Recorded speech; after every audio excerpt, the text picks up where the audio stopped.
Restaurant میں ہلکی زرد بتیاں جلی تھیں۔ پس منظر میں آرکیسٹرا کے دھیمے سر سنائی دیتے تھے۔ وہ دونوں ایسی میز پہ بیٹھے تھے جو اوپن ایئر ٹیرس کے کونے میں تھی۔ ان کے درمیان کانچ کا ایک ننھا سا گلدان رکھا تھا جس میں ایک کھلا سرخ گلاب تھا۔ 7 اونچی موم بتیاں جل رہی تھیں۔ ماہر اسی لباس میں تھا جس میں تم نے اسے صبح قبرستان میں دیکھا تھا، کوٹ پیچھے سیٹ کے پشت پر ڈالے، وہ سفید شرٹ کے آستین کہنیوں تک موڑے ہوئے تھا۔ کافی کا بھرا مگ کپ ساتھ رکھا تھا جس کو اس نے ابھی تک چھوا نہیں تھا۔ کیا پڑھ رہی ہو تم؟ اس نے دوبارہ پوچھا۔ اتنے ہفتوں بعد ملاقات ہوئی تھی، وہ اس کی ڈگری بھول گیا تھا۔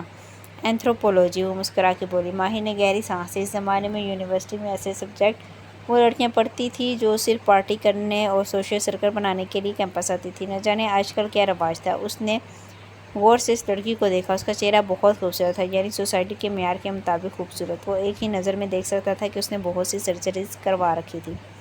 اس کی بڑی بڑی آنکھیں تھیں، آنکھوں کو بادامی شکل دینے کی سرجری، ابرو کافی اٹھے ہوئے تھے، آئی بروز لفٹ، گالوں میں بھرے بھرے سیب تھے جیسے امپلانٹس اور شاید فلرز بھی۔ بے حد پرفیکٹ ناک، رائنو پلاسٹی، پھولے پھولے ہونٹ، بوٹوکس اور فلرز، بے حد گھنی پڑ کے آئی لیس ایکسٹینشن۔ کیا دیکھ رہے ہیں آپ؟ وہ چونکا اور جلدی سے ذہن میں چلتی گنتی روکی، پھر کائلی جینر کی شکل کی لڑکی کو دیکھ کر مصنوعی سا مسکرایا۔ کچھ نہیں، سر جھٹکا، پھر منہ کھنکارا۔ سو زوفی شام؟ زوئی سیاہ بالوں کو انگلی سے پیچھے کرتے مسکرا کے بولی۔ زوئی، وہ بہت ضبط کر کے مسکرایا۔ تمہارا سب سے بڑا خواب کیا ہے؟ کس سینس میں؟ یعنی ایک دن جس کا تمہیں بہت انتظار ہے۔ زوئی نے انگوٹھیوں سے بھرا ہاتھ ایک گال تلے رکھا اور سوچنے لگی، پھر اس کی آنکھیں چمکی۔ مجھے نا ٹیری فیئر ویڈنگ کرنے کا شوق ہے۔ اور اسے اندازہ ہو چکا تھا کہ ڈنر کس طرف جا رہے، لیکن چہرے پر مسکراہٹ طاری کیے رکھی۔ اور تم فیری ٹیل ویڈنگ کسے کہتی ہو؟ اس کی مصنوعی حوصلہ افزائی پہ وہ چہک کے بتانے لگی، مجھے اسپرنگ ویڈنگ کرنی ہے، چیری بلاسم کے ٹریز کا ڈیکور ہوگا اور مجھے انڈین فیملیز کی طرح 7 فنکشن کرنے ہیں، میلاد، مایوں، مہندی، سنگیت، برات، ولیمہ۔ یہ 6 ہوئے۔ اس نے انگلیوں پہ گنا۔ زوئی نے ہاتھ چلایا۔ واٹ ایور، وہ اسی جوش سے بتانے لگی، اور میں اپنی شادی کا ہیش ٹیگ پراپر ٹرینڈ کرواؤں گی۔ انسٹاگرام میری شادی یاد رکھے گا۔ مین ایونٹ پہ میں۔ اگلے چند منٹ وہ بولتی رہی اور پیچھے ٹیک لگائے بیٹھا کافی کے خون پڑتے ہوئے سنا گیا۔ تمہارا سب سے بڑا خواب کیا ہے؟ زوئی نے دونوں ہاتھ باہم ملا کے تھوڑی ان پر ٹکائی اور بڑی بڑی مسکراتی آنکھوں اس پر جما دی۔ ماہر نے گہری سانس لے کر کپ رکھا۔ میں ایک 3000 افراد کی کمپنی بنانا چاہتا ہوں۔ ہیں؟ مگر تمہاری پہلے ہی اتنی بڑی کمپنی ہے۔ اصلی گلاب کے پھول کے اس پار مصنوعی چہرے پر نہ سمجھی تھی۔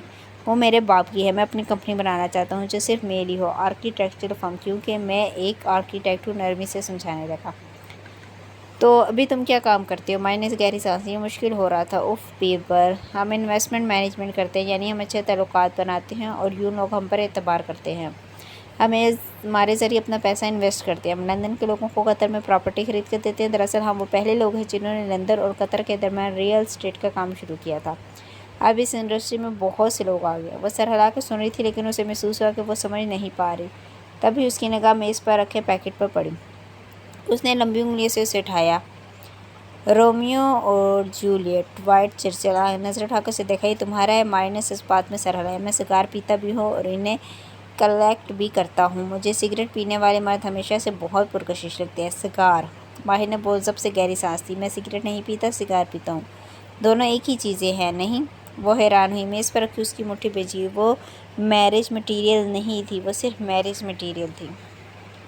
دونوں ایک چیز نہیں، وہ تہمت سے سمجھانے لگا۔ سگریٹ نکوٹین، تار اور کیمیکل سے بھری ہوتی ہے، مجھے اس کی مہک بھی نہیں پسند۔ سگار مختلف ہوتا ہے، یہ تمباکو کے پتوں سے بنتا ہے۔ سگار ایک آرٹ ہے۔ آرٹ؟ کیسے؟ وہ واقعی دلچسپی سے پوچھ رہی تھی۔ بے جان ڈنر میں پھر سے جان بڑھنے لگی۔ وہ قدرے جوش سے بتانے لگا، سگار کا بنانا بھی ایک آرٹ ہے، پتوں کی فرمنٹیشن، تمباکو، اس کی رولنگ، پیکنگ، اس کے رنگ، سائز، اس کو باکس سے نکالنے کا انداز، سب آرٹ ہے۔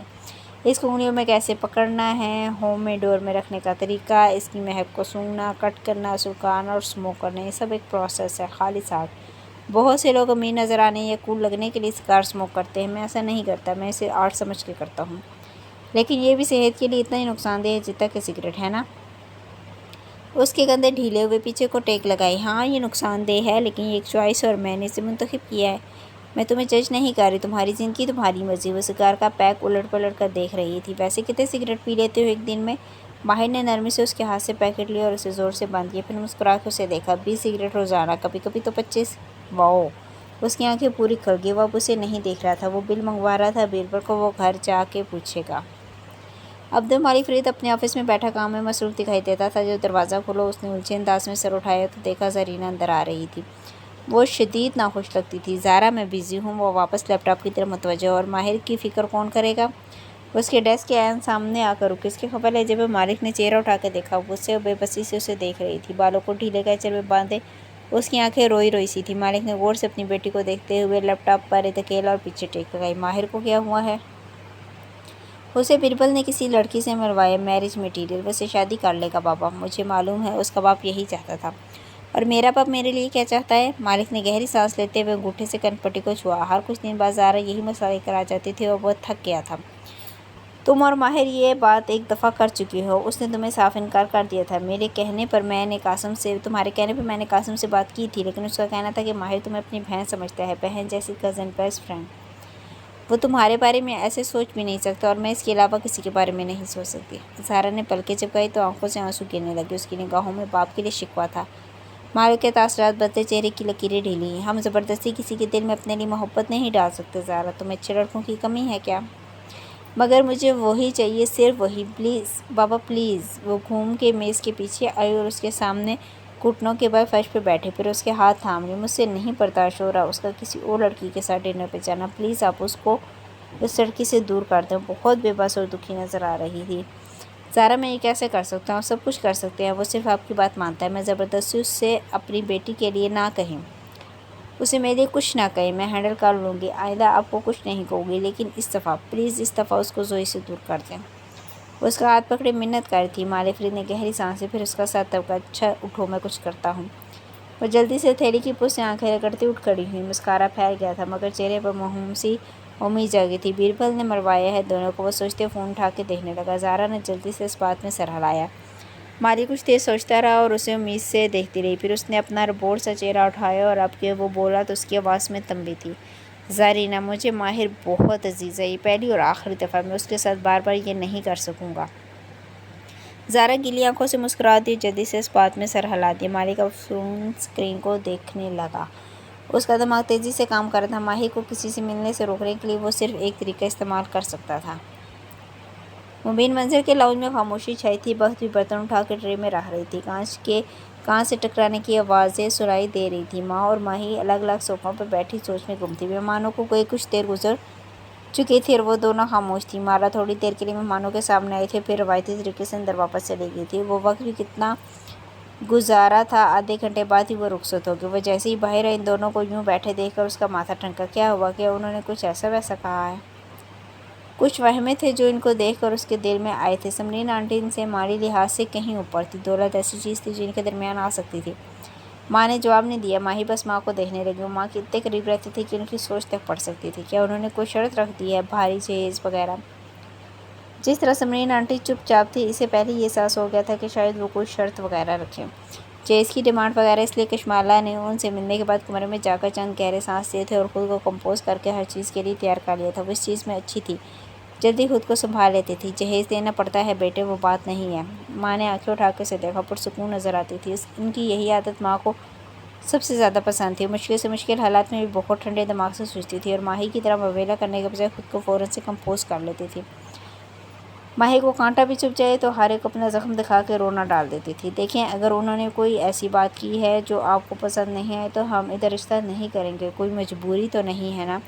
اس نے ہلکے سے شانے اچکائے۔ وہ تو لڑکے کو جانتی بھی نہیں تھی، کون سا کچھ جذباتی وابستگی تھی۔ بات ہی تو نہیں کی انہوں نے، ماں قدر فکر مندی سے بولی مالی چونکی، حالانکہ فون پہ یہی کہا تھا کہ رشتہ مانگنے آئیں گی اور یہاں آ کے ادھر ادھر کی باتیں کر کے چلے گی۔ اور ان کا بیٹا پرنس چارمنگ کی اولاد کیسے اکتایا ہوا بیٹا تھا، میں نوٹ کر رہی تھی۔ ماہی دبے دبے غصے سے بڑبڑائی۔ کمبخت! مالا نے گہری سانس لی۔ دل کو چوٹ لگی، لیکن اس نے خود کو پرسکون رکھا۔ اس کا مطلب ہے کہ ان کو میں پسند نہیں آئی ہوں گی، یہ ہمارا گھر پسند نہیں آیا ہوگا۔ تمہارے میں کیا کمی ہے؟ نور جہاں بیگم خفا ہوگی۔ انہیں یہ بات بری لگی تھی۔ ان کی خوبصورت دراز قد بیٹی کو کوئی ریجیکٹ نہیں کر سکتا تھا۔ بات صرف دولت کی ہے نا، یقیناً گھر نہیں پسند آیا ہوگا۔ آپ نے سنا وہ کہہ رہی تھی ہم سے پہلے کبیرہ کے گھر سے ہو کر آئی ہیں۔ ان کے میاں کبیرہ تائی کے رشتہ دار ہیں نا؟ ماہی کسی اور نسبت پر سوچتی تھی۔ بس پھر کبیرہ تائی نے کہا ہوگا انہیں کہ یہاں رشتہ نہ کریں۔ سمپل۔ چھوڑیں اماں، ہم اپنے کام کرتے ہیں اور اپنی زندگی میں واپس چلتے ہیں۔ وہ سنجیدگی سے کہتی ہوئی اٹھ کھڑی ہوئی۔ ماہی نے بغور اس کا چہرہ دیکھا۔ وہ جانتی تھی اس کا دل دکھا ہے لیکن وہ ظاہر نہیں کرے گی۔ ہاں، مالوں کو رشتوں کی کمی تھوڑی ہے، وہ ہر دوسرے ہفتے رشتے آتے ہیں، بس ہمارے معیار پہ پورے نہیں ہوتے۔ پھر بڑبڑائی کم بخت۔ ان دونوں کو وہیں چھوڑ کر وہ باہر آ گئی۔ چہرہ بظاہر سنبھلا ہوا تھا لیکن دل پر بوجھ تھا۔ کون کتنا امیر ہے اس کا تعین انسان اپنے حوالے سے کرتا ہے۔ بخت پیر کے رشتہ دار انہیں بہت امیر کبیر سمجھتے تھے لیکن سہیل اور سمرین آنٹی کے لیے وہ امیر نہیں تھے۔ ایسا نہیں تھا کہ ان کی مالی حالت بری تھی، بس ان کے پاس کبیرہ تائی کی طرح پیسے کی ریل پیل نہیں تھی، اور بہت سے لوگوں کو یہی چاہیے ہوتی ہے۔ کوئی بات نہیں، اس نے آنکھ کا گیلا ہوتا کونا رگڑا اور کھڑکی کے ساتھ کرسی پر بیٹھ گئی۔ شادی تھی یہاں نہ تو کوئی اور بچے کی، کوئی بات نہیں، اس نے خود کو تسلی دی۔ اسے ماہی کی طرح شادی کا کریز نہیں تھا لیکن اسے بھی شادی کے لیے اتنی ہی ایکسائٹمنٹ اور خوشی تھی جتنی ہر لڑکی کو ہوتی ہے، کیونکہ اپنی عمر کی ہر لڑکی کی طرح وہ بھی یہی سمجھتی تھی کہ شادی خوشی کا دوسرا نام ہے۔ کھڑکی سے باہر کھڑا بوگن ویلیا کا درخت اپنے جامنی پھولوں کا بوجھ اٹھائے اسے ہی دیکھ رہا تھا۔ یہ درخت برسوں سے صبح و شام ایک کمرے میں جھانکا کرتا تھا اور اس نے آج نوٹ کیا تھا کہ اس کے پھولوں میں جامنی کے 2 شیڈ نظر آتے ہیں۔ کبھی فرصت سے بیٹھ کر اس کو دیکھا ہی نہیں، نہ جانے اس کا کیا مقصد تھا، سایہ فراہم کرنا، لیکن سائے کے لیے تو فائبر گلاس کا شیڈ بھی بنوایا جا سکتا تھا۔ اس کے پھولوں کی خوشبو بھی نہیں تھی، نہ اس کے گلدستے بن سکتے تھے۔ وہ گمسم سی بیٹھی اس درخت کو دیکھے گئی۔ اتنے بر سے وہ اسے خاموشی سے کچھ کہہ رہا تھا لیکن وہ سمجھ نہیں پا رہی تھی کیونکہ ابھی اسے درختوں کی زبان نہیں آتی تھی۔ قاسم فرید کے گھر کے باہر لگے پودے مرجھائے ہوئے تھے۔ ماہر جب ان کے پاس سے گزرتا انہیں دانستہ نظر انداز کر دیتا، اور اس دوپہر گھر میں داخل ہوتے ہوئے وہ ویسے ہی اتنی جلد میں تھا کہ پودوں کی طرف دھیان نہ دیا۔ داخلی دروازہ کھولا اور اندر داخل ہوا۔ اس کا رخ سیڑھیوں کی طرف تھا لیکن رانگ روم میں آتی آوازوں کے باعث وہ ٹھہر گیا۔ بیربل اسے وہ اس دن کے بعد آج نظر آیا تھا۔ 3 سیٹر صوفے پر بیٹھا، سامنے بڑی اسکرین پر کوئی اینیمیشن دیکھتے ہوئے وہ پاپ کارن کھا رہا تھا۔ ماہر کے پاس وہ پاپ کارن کھا کے اٹھا، جلدی سے پیالہ رکھا، اس کے سامنے آیا۔ چہرے سے وہ ایک دم گڑبڑایا ہوا لگا تھا۔ تم؟ پریشانی سے ماہر کو دیکھا جو سور پر ملبوس دھیان نظر آتا۔ میرا مطلب ہے تم نے آج دوحہ جانا تھا۔ لانگ روم کی بتیاں بجھی ہوئی تھیں اور وہاں صرف اسکرین کی نیلی روشنی تھی۔ کھڑکیوں کے بلائنڈرز بھی بند تھے۔ وہ دونوں نیم اندھیرے میں آمنے سامنے کھڑے تھے۔ ہاں، ایئرپورٹ جا رہا تھا، گھر سے کچھ لینے آیا تھا۔ اچھا ہوا تم مل گئے۔ ماہر کے ماتھے پر خفگی سے بال پڑے۔ Marriage material? بیربل مسکرایا۔ اچھی تھی نا؟ کیا تم مجھے جانتے نہیں ہو؟ مجھے یہ سلیکون والی لڑکیاں نہیں پسند، ساری لڑکیاں ایسی ہی ہیں یہاں۔ وہ تمہارے لیے پرفیکٹ تھی۔ بیربل نے اس سے زیادہ خفگی سے منہ بنایا۔ ماہر نے افسوس سے اسے دیکھتے ہوئے سر جھٹکا۔ پھر کچھ یاد آیا، وہ دھیما پڑا۔ تم ٹھیک ہو؟ اسے اس کا حال پوچھنے کے لیے وقت ہی نہیں ملتا تھا۔ بیربل نے شانے جھکا دی، زبردستی مسکرایا۔ ہاں میں ٹھیک ہوں، تم جاؤ۔ ابا نے ایک سخت فیصلہ لیا، میں جانتا ہوں، مجھے بھی اچھا نہیں لگا۔ اگر تم چاہو تو میں اپنے شیر سے تمہیں… میں کبھی بھی ابا کا فیورٹ چائلڈ نہیں تھا، وہ سنجیدگی سے بولا تو ماہر چپ ہو گیا۔ وہ مجھے تمہارے جیسا روبوٹ بنانا چاہتے تھے، مجھے خوشی ہے میں نہیں بنا۔ انہوں نے مجھے اس چیز کی سزا دی ہے، مجھے ان سے کوئی شکوہ نہیں ہے، میرے لیے میرا الاؤنس کافی ہے۔ خیر تم جاؤ۔ بھیر؟ اس نے گھڑی دیکھی، اسے دیر ہوئی تھی۔ ہم بیٹھ کر اس پہ بات کریں گے، تم ابا کو غلط سمجھ… اور اسی پر وہ ٹھٹکا۔ کسی تیسرے فرد کی موجودگی کا احساس ہو۔ ماہر نے گردن موڑی۔ وہ صوفے کے پیچھے سے سر نکالے دلچسپی سے ان دونوں کو دیکھ رہی تھی۔ اس کے گھنگریالے بال اونچی پونی میں بند تھے اور نیلی روشنی میں بھوری آنکھیں بلی کی طرح چمک رہی تھیں۔ اس نے چونک کے واپس بیربل کو دیکھا۔ ماہر میں سمجھا تم چلے گئے ہو؟ وہ ہکلایا۔ ماہر نے خاموش نظر اس پر ڈالی اور پلٹ کے سیڑھیوں کی طرف بڑھ گیا۔ بیربل بے بسی سے شانے جھٹک کے رہ گیا۔ وہ تیزی سے زینے پھلانگتے اوپر اپنے کمرے میں آیا۔ ڈریسنگ ٹیبل کی چیزیں لٹ پلٹ کی، دراز کھولے، وارڈروب کے خانے اوپر نیچے دیکھے۔ مطلوبہ شے نہیں ملی تھی یا شاید وہ ڈسٹرب تھا۔ کیا میں چلی جاؤں؟ وہ بیڈ سائڈ ٹیبل کے دراز کھول کے چیک کر رہا تھا جب چوکھٹ سے آواز ہوئی۔ اس کے ہاتھ تھم گئے لیکن وہ مڑا نہیں۔ تم یہاں رہ سکتی ہو، میں جا رہا ہوں، سر لہجے میں کہا اور دوسرا دراز کھولا۔ کہاں جا رہے ہیں؟ ننھے قدم قریب آ رہے تھے۔ اسے ایک جگہ ٹھہرے رہنے کی عادت نہیں تھی۔ دوحہ؟ وہ جواب نہیں دینا چاہتا تھا لیکن نہ جانے کیسے پھر جائے۔ آپ دوحہ میں کیا کرتے ہیں؟ دوحہ میں میرا اپنا شہر ہے۔ ہمارا وہاں دوسرا آفس ہے۔ وہ غائب دماغی سے دراز کی چیزیں لٹ پلٹ کر رہا تھا۔ پتہ ہے میں کہاں رہنا چاہتی ہوں؟ وہ اس کے کندھے کے قریب آ کر رکی تھی، بیبی پاؤڈر کی خوشبو۔ کہاں؟ ماہر نے چہرہ اٹھا کے اسے دیکھا۔ وہ پنجوں کے بل سائڈ ٹیبل کے ساتھ بیٹھا تھا اور اس کے برابر تھی۔ استنبول؟ بیربل کے شہر میں۔ بیربل ترکش ہے نا؟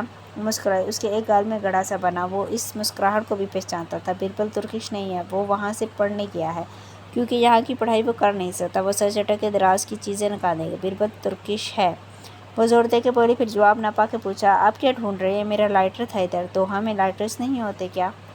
ماہر نے گہری سانس لی۔ ان سوالوں سے تنگ نہیں ہو رہا تھا۔ اس پر میرا نام لکھا تھا، مجھے وہی چاہیے۔ اگر نہ ملا تو؟ وہ کبھی ایک پیر پر کھڑی ہوتی، کبھی دوسرے پہ، بالوں کو مسلسل انگلیوں پہ لپیٹے۔ تو میں چلا جاؤں گا۔ کیا آپ دوحہ سے میرے لیے کچھ لاؤ گے؟ اس نے حلال کی طرف دیکھا۔ وہ امید سے اس کو دیکھ رہی تھی۔ اس کا چہرہ شفاف ترین چہروں میں سے تھا۔ پھر جیسے وہ چونکا، وہ شمس کی بیٹی تھی، سر جھٹکا اور اٹھ کھڑا ہوا اسے جانا تھا۔ آپ کو اوپر والے کمرے میں رہنے سے ڈر نہیں لگتا؟ وہ چوکٹ پہ تھا جب وہ بولی۔ ماہر کے قدم رک کے کیوں؟ مڑ کے تعجب سے اسے دیکھا۔ اگر آپ صبح سیڑھیاں اترتے ہوئے گر گئے تو؟ اس کے ابرو 90 سے کٹے ہوئے، کچھ تھا لال کلیجے میں جو عجیب تھا، دکھ، ویرانی۔ اس نے بغور سے اسے دیکھا۔ وہ چھوٹی سی بچی بیٹھ کے کنارے کھڑی اس کے جواب کی منتظر تھی۔ میں کیوں گروں گا؟ میری ماما کا روم بھی اوپر ہے، وہ بار بار سیڑھیوں سے گر جاتی ہیں۔ ساری کائنات ایک پل کے لیے ساکن ہوگی اور وہ جیسے نمک کا مجسمہ بن کے رہ گیا۔ شاید اسے پیچھے مڑ کر دیکھنا نہیں چاہتا تھا۔ ماں سیڑھیوں سے گری ہیں کب؟ حلال نے افسردگی سے اشارت کیا۔ کبھی 3 days بعد، کبھی 7 days بعد۔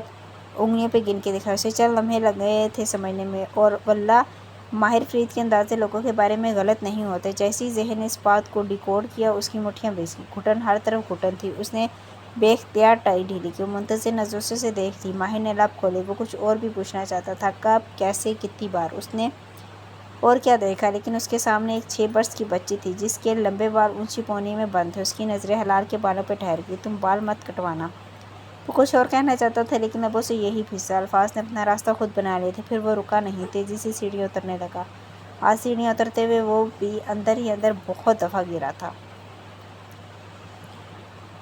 دوحہ قطر کا حامد انٹرنیشنل ایئرپورٹ دنیا کا سب سے خوبصورت ایئرپورٹس میں شمار ہوتا ہے۔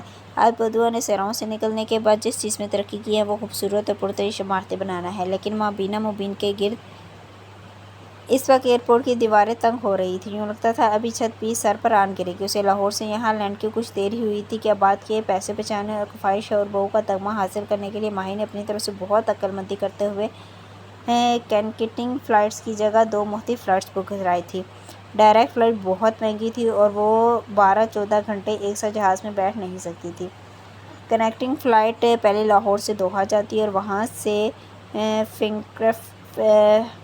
فرینکفرٹ اور پھر امریکہ، لیکن اسے ایک دوسرا آپشن نظر آیا جو 70,000 روپے سستا تھا۔ وہ لاہور سے دوحہ جائے گی اور وہاں سے الگ فلائٹ لے کر قاہرہ اور قاہرہ سے نیو یارک۔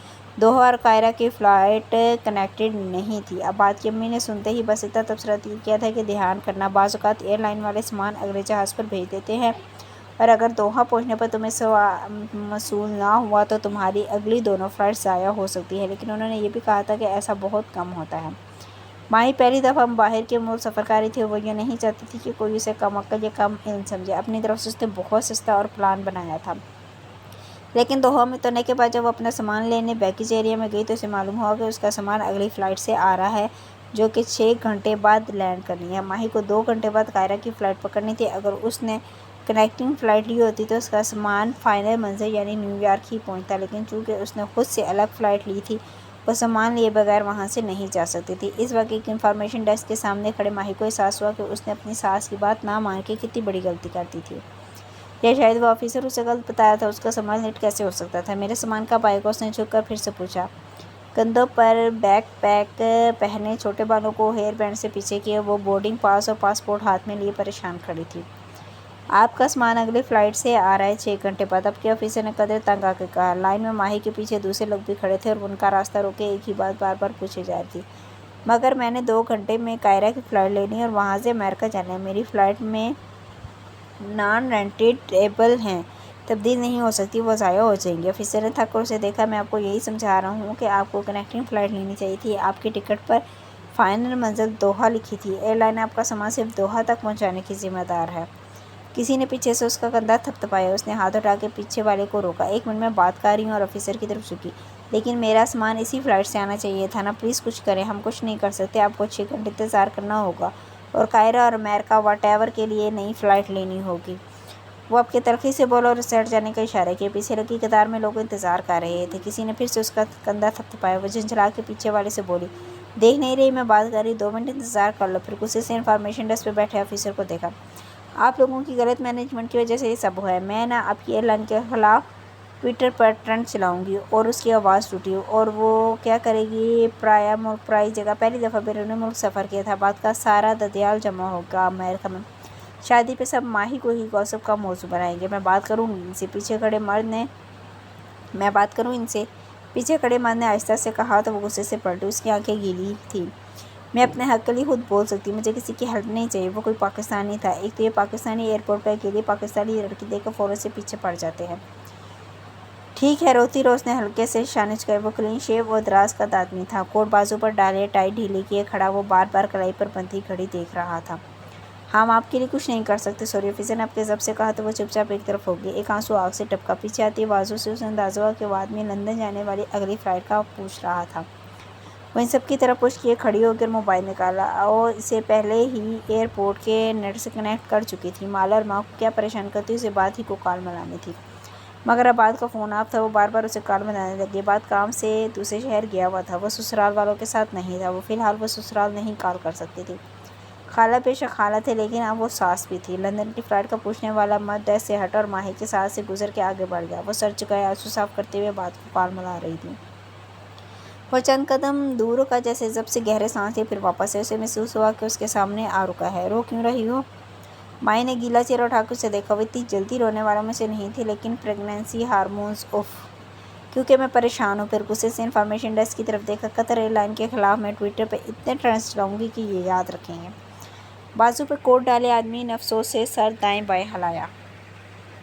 اس سے کیا ہوگا پتہ نہیں۔ پھر اسے اپنے لہجے کا احساس ہوا۔ سوری، میں کچھ زیادہ ہی بول گیا، میں پریشان تھی، میری جگہ آپ بھی ہوتے تو یہی کرتے۔ شیشو سے سرخ ناک رگڑی۔ میں تمہاری جگہ ہوتا تو ایسے بالکل نہ کرتا۔ اچھا آپ کیا کرتے؟ وہ آنکھوں کی پتلی اس کوٹ کے آدمی کو غور سے دیکھنے لگا۔ خوش شکل اور پر اعتماد سا تھا، قیمتی سوٹ، چمکتے جوتے، کلائی کی گھڑی، اس کی ہر شے سے عمارت جھلکتی تھی۔ وہ کوئی عام سا مسافر نہیں تھا جو صرف اس سے بے تکلف ہونا چاہتا تھا۔ میں ایئر لائن کو ٹوئٹر ٹرینڈ کی دھمکی نہ دیتا۔ جیسے اس پہ افسوس کیا۔ ماہی کے ابرو ناراضگی سے اکٹھے ہوئے۔ وہ کچھ کہنے لگی، لیکن اس آدمی نے انگلی اٹھا کر اسے روک دیا اور خود واپس انفارمیشن ڈیسک تک آیا۔ وہاں اب رش نہیں تھا۔ اس مسافر کی اگلی 2 فلائٹس قطر ایئر لائن کی نااہلی کی وجہ سے مس ہوئی ہیں۔ وہ سنجیدگی سے اسے مخاطب تھا۔ پہلے آپ لوگ صرف بیگز توڑتے تھے، اب آپ سامان بھی وقت پہ نہیں پہنچاتے۔ سر، ان کی فائنل منزل دوحہ تھی، ان کا سامان یہاں ہی پہنچے گا، میں نے انہیں بتایا ہے۔ لیکن آپ نے انہیں یہ نہیں بتایا کہ اگر ایئر لائن کی غلطی کی وجہ سے ان کا مالی نقصان ہوتا ہے تو ایئر لائن اس نقصان کو ادا کرے گی۔ ماہی نے چونک کے اسے دیکھا، لب بے یقینی سے کھل گئے۔ ہیں؟ وہ برہمی سے کہہ رہا تھا، یہ آپ کی ویب سائٹ پہ لکھا ہے۔ ساتھ ہی موبائل اسکرین میں اس کے سامنے کی۔ آفیسر کے تاثرات بدلے، اس نے ہلکے سے شانش کی۔ جی، وہ نئی فلائٹ لے کر کلیم داخل کر سکتی ہے، ایئر لائن ان کو نئی فلائٹ کی قیمت ری فنڈ کر دے گی۔ اس نے مجھے پہلے کیوں نہیں بتایا؟ ماہی کا منہ کھل گیا۔ کم بخت۔ وہ مڑ کے سی خفگی سے اسے دیکھنے لگا۔ وہ تمہیں کیوں بتائے گا؟ فلائٹ بک کرواتے وقت ٹرمز اینڈ کنڈیشن انسان نے خود پڑھنی ہوتی ہے۔ پھر وہ سیدھا ہوا، اب رونا بند کرو اور نئی فلائٹس بک کرواؤ۔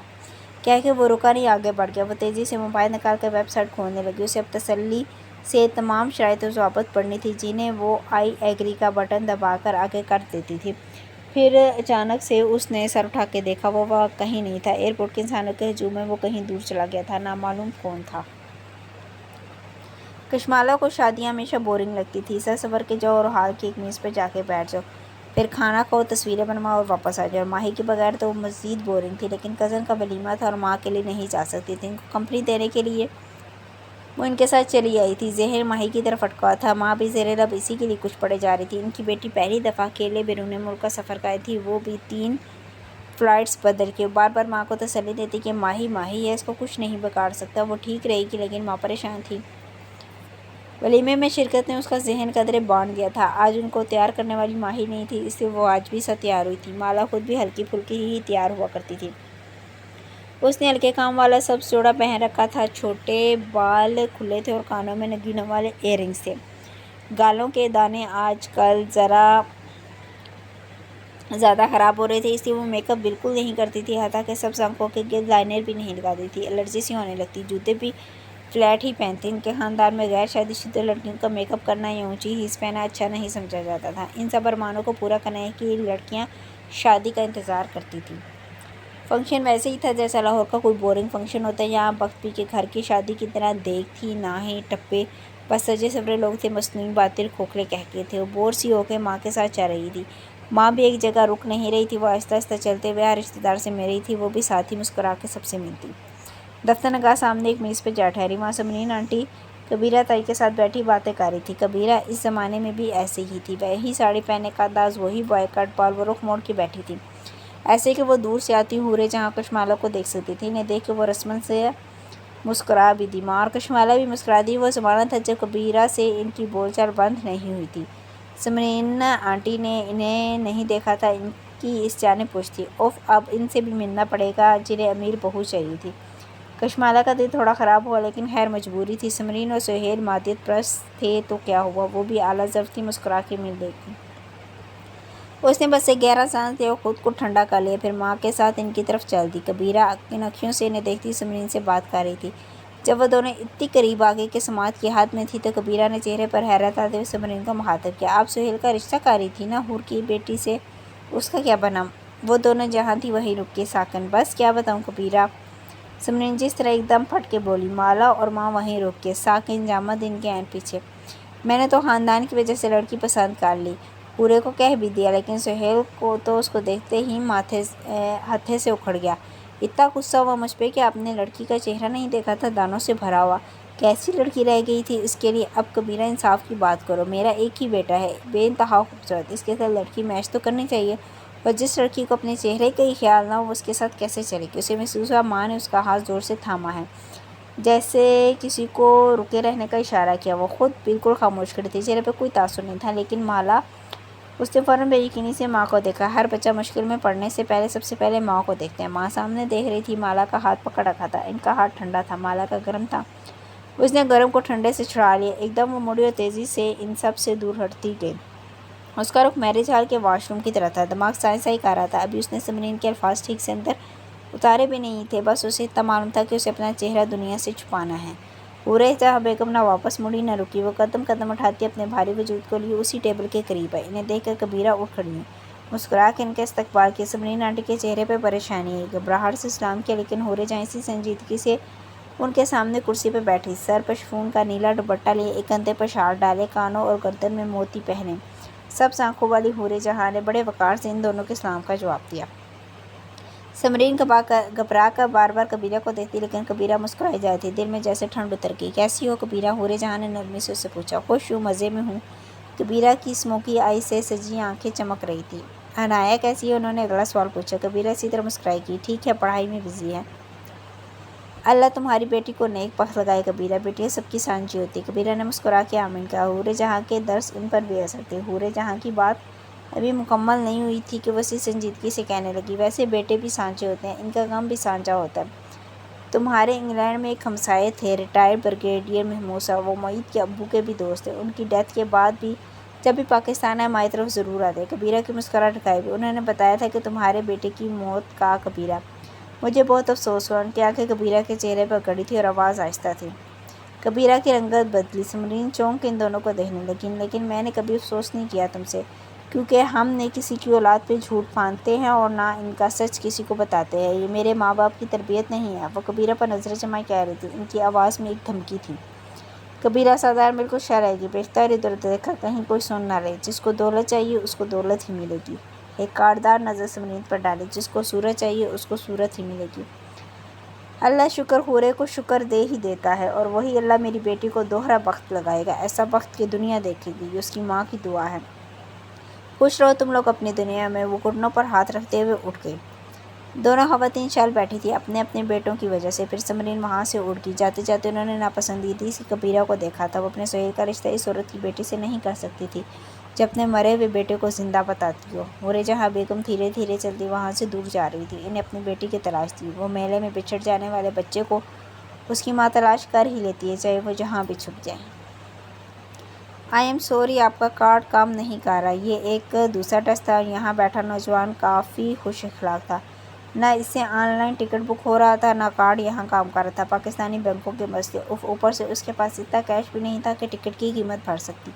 ایئر لائن تو بعد میں واپس کرے گی، ابھی تو لاکھوں روپے کا یہ خرچہ اسے ہی کرنا تھا۔ ماہی کو ایک دفعہ پھر ایئرپورٹ کی دیواریں تنگ ہوتی محسوس ہوئی تھی، کچھ سٹریس، کچھ پریگنینسی ہارمون، اس کا دل دھاڑے مار مار کے رونے کو چاہ رہا تھا۔ ایک دفعہ پھر ٹرائی کر دیں۔ اس نے اپنا کارڈ بڑھایا، نوجوان نے پھر سے اسے لگایا، لیکن بے سود۔ اس نے معذرت کے ساتھ کارڈ واپس کر دیا۔ ماہی کی آنکھیں پھر سے گیلی ہوئی، کمر کا درد اب شدید ہوتا جا رہا تھا، آباد بھی فون نہیں اٹھا رہا تھا۔ اسے اب کہیں بیٹھنا تھا۔ قریبی ویٹنگ ایریا میں لوہے کی غیر آرامدہ کرسیاں رکھی تھیں اور سب فل تھی۔ وہ ایک راہداری میں مڑ گئے اور چھوٹے قدموں سے آگے چلنے لگے۔ آباد کا فون آف تھا، سسرال فون کرنے کی ہمت نہیں تھی۔ آباد کے خاندان میں باتیں آگے نکل جاتی تھیں، سارے پاکستان کو خبر ہو جاتی اور سب کہتے کہ ماہی کی غلطی ہے۔ ساس نے کہا بھی تھا کہ کنیکٹنگ فلائٹ لو، سب اس کا مذاق اڑائیں گے، چارسدہ کی پینڈو کہیں گے اس کو۔